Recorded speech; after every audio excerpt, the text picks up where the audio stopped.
হিমালয়ের সানুদেশে সুগম্ভীর অধ্যাত্ম ভাবপূর্ণ পরিবেশে দেবতাগণ মহাদেবীর স্তব করলেন। সেই জগদম্বা সর্বভূতে সকল প্রাণীতেই অবস্থান করছেন। বিষ্ণু মায়া, চেতনা, বুদ্ধি, নিদ্রা, সুধা, ছায়া, শক্তি, তৃষ্ণা, শান্তি, জাতি, লজ্জা, শ্রদ্ধা, কান্তি, লক্ষ্মী, বৃত্তি, স্মৃতি, দয়া, তুষ্টি, মাতৃ এবং ভ্রান্তি রূপে। সকল রূপেই দেবগণ সেই আদ্যা দেবীকে বারংবার প্রণাম জানিয়েছেন। অপরাজিতা স্তুতির একেবারে শেষে দেবগণ বলছেন, স্তুতা সুরৈ পূর্বমভীষ্ট সংশ্রয়াৎ। অভীষ্ট সংশ্রয়াৎ অর্থাৎ অভীষ্ট প্রাপ্তির উদ্দেশ্যে দেবতারা পূর্বে যে মহাদেবীকে স্তব করেছিলেন, তথা সুরেন্দ্রেণ দিনেষু সেবিতা, এবং দেবরাজ ইন্দ্র যার কৃপায় বারংবার আপন ইন্দ্রত্বপদ এবং ঋত স্বর্গরাজ্য ফিরে পেয়েছেন, তার কৃপার কথা স্মরণ করে তাকে প্রতিদিন উত্তম রূপে সেবা করেন, আরাধনা করেন। সেই দেবী ইয়া চ স্মৃতা তৎক্ষণমেব হন্তি নঃ সর্বাপদ ভক্তি বিনম্র মূর্তিভিঃ। অন্তরের ভক্তিতে বিনম্র চিত্তে প্রণাম করলে যে কৃপাময়ী দেবী তৎক্ষণাৎ দেবতাদের তথা আশ্রিত ভক্তজনের বিপদ সমূলে নাশ করেন, সাম্প্রতিককালে দেবগণ শুম্ভ ও নিশুম্ভ নামক দুই মহা অসুরের দ্বারা তাপিত হয়ে উৎপীড়িত হয়ে সেই একমাত্র গতি ভবানী জগদম্বিকাকে প্রণাম জানিয়ে তার কাছে শত্রুনাশ আর ঋতমর্যাদা পুনঃপ্রাপ্তির প্রার্থনা জানাচ্ছেন। ঋষিরুবাচ এবং স্তবাদিযুক্তানাং দেবানাং তত্র পার্বতী স্নাতুমভ্যায়য়ৌতো ये জাহ্নব্যান নৃপনন্দন सा ব্রবৃত্তান সুরান শুভ্রুর্ভবদ্भिः स्तूयते अत्र का शरीरकोशतश्चास्याः समुद्भूता ब्रवीच्छिवा स्तोत्रं ममैतत् क्रियते शुम्भदैत्यनिराकृतैः देवैः समेतैः समरे निशुम्भेन पराजितैः शरीरकोशात् यत्तस्याः पार्वत्या निःसृताम्बिका कौशिकीति समस्तेषु ततो लोकेषु गीयते। ঋষি বললেন, দেবতাদের স্তব সমাপ্ত হতে না হতেই সেখানে কৃপাময়ী দেবী আবির্ভাব হল। এই জগৎ লীলা নাটক যার রচনা, সেই লীলাময়ী দেবী যেন কিছুই জানেন না এমনটা ভান করে প্রশ্ন করলেন, দেবগণ কার উদ্দেশ্যে স্তব করছেন? হিমালয়ের পাদদেশে পুণ্যসলিলা গঙ্গায় স্নান করতে আগতা দেবী পার্বতীর শরীর ও কোষ হতে সেই মুহূর্তে আবির্ভূতা হলেন সত্যগুণময়ী দেবী প্রতিমা। তিনি বললেন, শুম্ভ নিশুম্ভ অসুরদের দ্বারা পরাজিত এবং নিরাকৃত বিতাড়িত হয়ে দেবগণ সকলে মিলে তাঁরই স্তব করছেন। এই আবির্ভূতা দেবী সাক্ষাৎ সরস্বতী। ইনি অম্বিকা এবং পার্বতী দেবীর শরীর ও কোষ হতে এর আবির্ভাব বলে এর অপর নাম দেবী কৌশিকী। তস্যাম বিনির্গতায়ান্তু কৃষ্ণাভূত সাপি পার্বতী কালিকেতি সমাখ্যাতা হিমাচলকৃতাশ্রয়া। দেবী কালী ও দেবী পার্বতী অভেদ। এরপরে আমরা দেখব দেবী অম্বিকা বা দেবী কৌশিকীর সাথেও দেবী কালী অভেদ। দেবী পার্বতীর দেহ হতে সত্যৈক প্রধানা দেবী অম্বিকা বা দেবী কৌশিকী যখন নির্গত হলেন, ঠিক সে সময় দেবী পার্বতীর গাত্রবর্ণ হয়ে গেল কৃষ্ণ বা কালো, এবং তিনি পুনরায় হিমালয়েতেই অবস্থান করতে লাগলেন।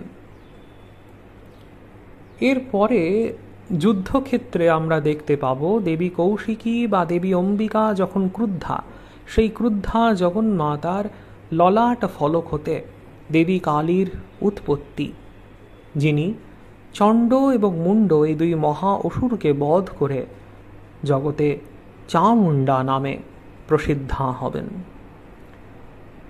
ঠিক এরপরেই আমরা দেখি যখন হিমালয়ের নির্জন প্রদেশে দেবী কৌশিকী একাকী রয়েছেন, বিচারণ করছেন, তাকে শুম্ভ এবং নিশুম্ভ এই অসুর ভ্রাতৃদ্বয়ের অনুচর চণ্ড আর মুণ্ড এই দুই দুষ্ট অসুর দর্শন করে এবং তাকে দেখে ফিরে গিয়ে নিজের প্রভু শুম্ভকে তার বিবরণ দিচ্ছে কেমন অলৌকিক সৌন্দর্য এই কৌশিকী দেবীর, এবং শুম্ভকে প্রলুব্ধ করছে যেন শুম্ভ এবং নিশুম্ভ তারা এই স্ত্রী রত্নটিকে গ্রহণ করে আপনার অধিকারে। ততো অম্বিকাম পরম রূপম বিভ্রাণাম সুমনোহরম দদর্শ চণ্ডো মুণ্ডশ্চ ভৃত্যৌ শুম্ভ নিশুম্ভয়োঃ তাভ্যাম শুম্ভায় চাখ্যাতা सा तीव सुमनोहरा काप्यास्ते स्त्री महाज भासयन्ती हिमाचलम् नैव तादृक् क्वचिद्रूपं दृष्टं केनचिदुत्तमं ज्ञायतां काप्यसो देवी गृह्यतां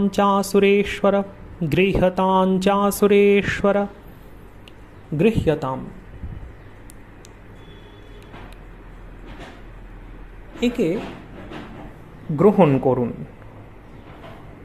জ্ঞায়তাম কাপ্যসৌ দেবী, এই দেবীকে তা জানতে চেষ্টা করুন, জানুন, এবং গৃহতাঞ্চ, একে গ্রহণ করুন। তারপরে একটা ছোটোখাটো বিবরণ দিচ্ছে চণ্ড এবং মুণ্ড এই দুই দুষ্ট অসুর, যে ত্রিজগতে যা কিছু শ্রেষ্ঠ বস্তু সবই প্রবল পরাক্রমী শুম্ভ এবং নিশুম্ভের অধিকারে, তাহলে এই অদ্ভুত সৌন্দর্যময়ী প্রতিমা একেও কেন গ্রহণ করবেন না। শ্রীরত্নমতি চারবঙ্গী দোতয়ন্তী দিশৎপিশা সা তু তিষ্ঠতি দৈত্যেন্দ্র তান ভবান দ্রষ্টুমর্হতি यानि रत्नानि मणयो गजश्वादीनि वै प्रभो त्रैलोक्ये तु समस्तानि साम्प्रतं भान्ति ते गृहे ऐरावतः समानीतो गजरत्नं पुरन्दरात् पारिजाततरुश्चायं तथैवोच्चश्रवाहयः विमानं हंससंयुक्तम् एतत्तिष्ठति तेऽङ्गने रत्नभूतमिहानीतं यदासीद्वेधस्वद्भुतं निधिरेषः महापद्मः समानीतो धनेश्वरात् किञ्जल्किनीं ददौ चाब्धिमाला अम्लानपङ्कजां छत्रं ते वारुणं येहे काञ्चनस्रावि तिष्ठति तथायं स्यन्दनवरो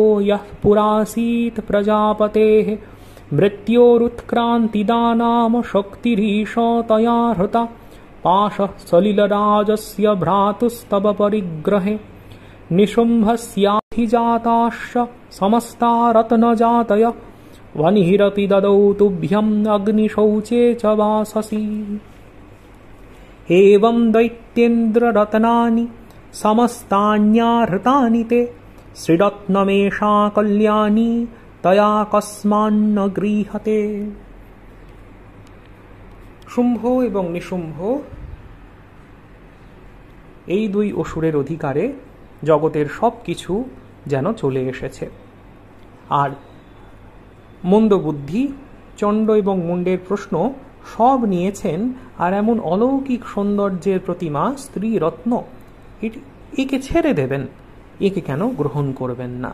শ্রীরত্নম এষা কল্যাণী তয়া কস্মাৎ ন গৃহতে, কেন এটিকে গ্রহণ করবেন না?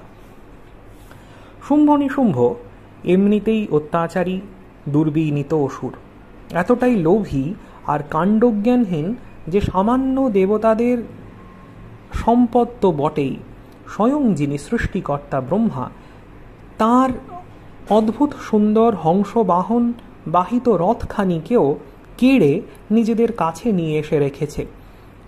আর এহেন অসুরদের অনুচরেরাও যে এমনই দুর্বৃত্ত হবে সেটাই তো স্বাভাবিক। তাই নির্জন প্রদেশে সুন্দরী অম্বিকা দেবীকে দেখে প্রভু শুম্ভের কাছে তার রূপের বর্ণনা করছে, তাকে প্রলুব্ধ করছে।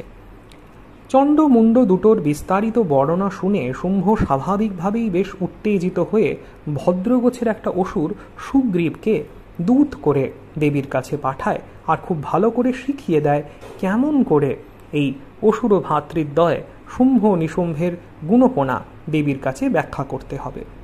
শেখানো মতন সুগ্রীবও দেবীর কাছে গিয়ে খুব মিষ্টি করে শুম্ভ আর নিশুম্ভের প্রবল প্রতাপ, অতুল ঐশ্বর্যের কথা বলতে লাগল। ঋষিরুবাচ নিশম্যেতি বচঃ শুম্ভ সতদা চণ্ডমুণ্ডयो প্রেষयामास सुग्रीवं दूतं दिव्या महासुरम् इति चेति च वक्तव्या सा गत्वा वचनान् मम यथा चाभ्येति सम्प्रीत्या तथा कार्यं त्वया लघु सतत्र गत्वा यत्रास्ते शैलद्देशे अतिशोभने सा देवी तं ततः प्राह श्लक्ष्णं मधुरया गिरा। दूत उवाच देवी दैत्येश्वरः शुम्भस्त्रैलोक्यपरमेश्वरः दूतोऽहं प्रेषितस्तेन तत्सकाशमिहागतः अव्याहताज्ञ सर्वासु यः सदा देवयोनिषु निर्जिताखिलदैत्यारि सः यदाह शृणुष्व तत् मम त्रैलोक्यमखिलं मम देवा वशानुगाः यज्ञभागानहं सर्वानुपाश्नामि पृथक् पृथक् त्रैलोक्ये वररत्नानि मम वश्यान्यशेषतः तथैव गजरत्नं च ऋतं देवेन्द्रवाहनं शिरोदमथनद्भूतमश्वरत्नं ममामरैः उच्चैश्रवशसङ्गं तत्प्रणिपत्य समर्पितं यानि चान्यानि देवेषु गन्धर्वेषु रगेषु च रत्नभूतानि भूतानि तानि मय्येव शोभने त्रिरत्नभूतां त्वां देवी लोके मन्यामहे वयं सा तमस्मानुपागच्छ यतो रत्नभुजो वयं मां वा ममानुजं वापि निशुम्भमुरुविक्रमं भजत्वं चञ्चलापाङ्गी रत्नभूतासि वै यतः परमैश्वर्यमतुलं प्राप्स्यसे मत्परिग्रहात् एतद्बुद्ध्या समालोच्य मत्परिग्रहतां व्रज।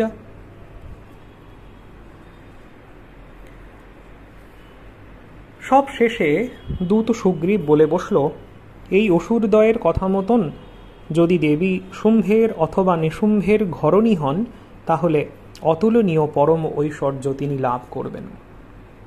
তা শুনে দেবী মনে মনে হাসলেন।